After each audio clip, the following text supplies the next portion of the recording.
to make sure that we will have free elections. He received a telegram from one official from our government, which said that we are convinced beyond reasonable doubts, of the existence of assassination plots against you. The guy who wrote it was a lawyer, and I think in law, when you say beyond reasonable doubt, means you are deadly sure. A Filipino opposition leader in New York is asking the U.S. to reconsider President Reagan's planned visit to the Philippines. The United States sees that country as a friendly and valuable ally. But as Ann Garrels reports, the alliance with Philippine President Ferdinand Marcos has had its drawbacks. President Marcos came here last year. President Reagan praised the superb relations between the U.S. and the Philippines. But behind the scenes, officials called the relationship uneasy. A clear case where the U.S. has had to come to terms with a dictator for national security reasons.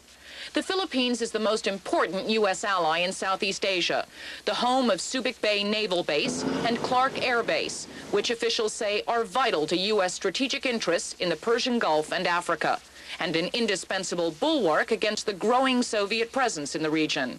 But there's also growing opposition at home to the authoritarian rule of Marcos and his U.S. friends. Benigno Aquino represented the moderate opposition, which his associate, Charito Planas, warns is running out of time. The moderate opposition, or the traditional oppositionists, are getting irrelevant. And the longer Marcos stays in power. And the left is gaining support, and there is no stopping it. Planas believes Aquino's assassination will radicalize the opposition even more. While it's generally agreed the left is still a long way from toppling the Marcos government, the Communist Party and its small military arm, the New People's Army, is stepping up its activities.